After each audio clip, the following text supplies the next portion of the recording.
Hello everyone, this is Derek Smith from Masterful Persuasion, and today I would like to talk about persuasion in public speaking. And in order to do that, I'm going to use a technique called cognitive dissonance. Right? So this is going to add passionate power to your presentations. Now that presentation might be a sales presentation or a presentation to a group. It doesn't matter. We're going to use this technique to get you there. So cognitive dissonance is a powerful argument structure to use in persuading an audience. So cognitive dissonance occurs when you are presented with information that is inconsistent with your attitudes, your values, or your beliefs.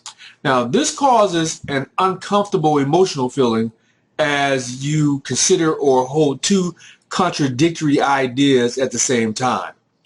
So cognitive dissonance, the theory around it states that people are motivated to reduce dissonance by changing or rationalizing their attitudes, their beliefs, or their behaviors when presented with facts or a situation that violates their current attitudes, beliefs, or behaviors that they have.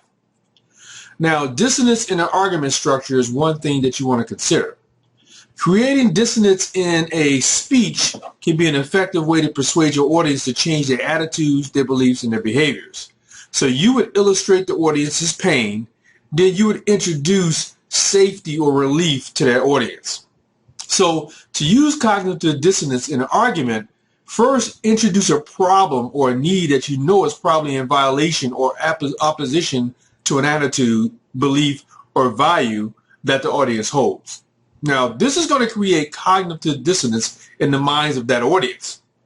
You do this to create discomfort or pain within those people to get their attention and to get them motivated to change the uncomfortable internal situation that they're now dealing with.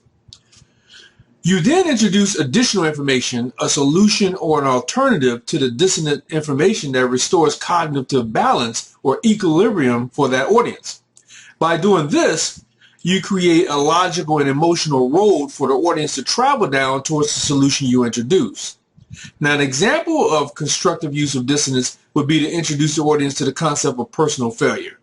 You show them through a vivid story the reality that if they continue with their current limiting thoughts that they have and those limiting behaviors and their justifications for personal inaction, that they could reach the end of their life having actualized having actualized in their life, but they've only actualized a fraction of those dreams and the potential that they might have.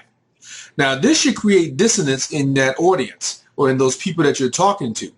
Most people hope to realize their dreams and to actualize to their greatest potential in life. If you don't understand actualize, I'm talking about the self-actualization that we have, that everyone wants to create and wants to have.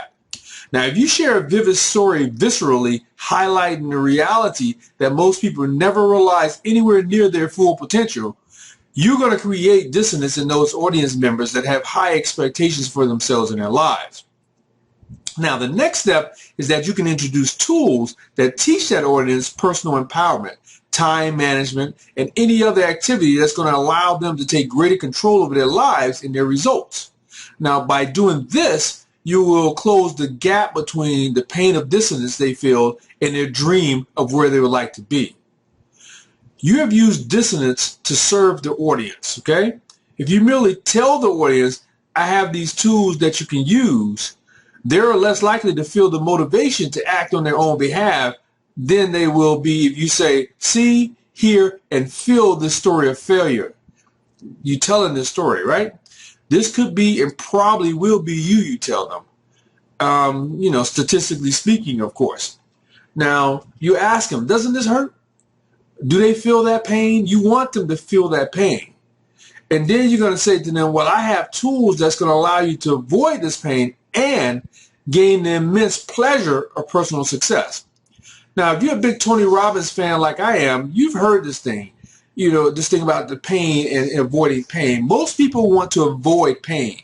And we, the persuader, the master persuader, the master negotiator, want to be the avenue for them avoiding that pain. And then you're going to realize great success in your business and in your own life.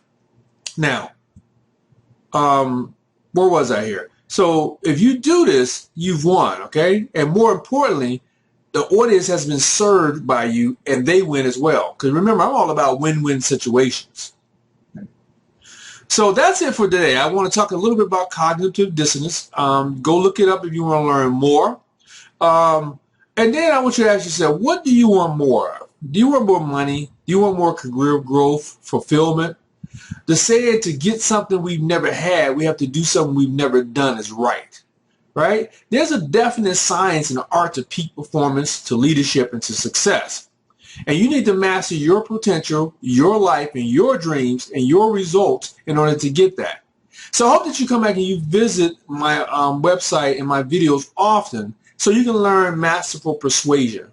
If you're a master persuader and a master negotiator, you will be able to get the things you want out of life, because everything that we get, everything we're striving for, is going to come to you through some type of negotiation or some type of persuasion type strategy. So again, this is Derek Smith from Masterful Persuasion, and I hope to see you in my next video. Thank you very much.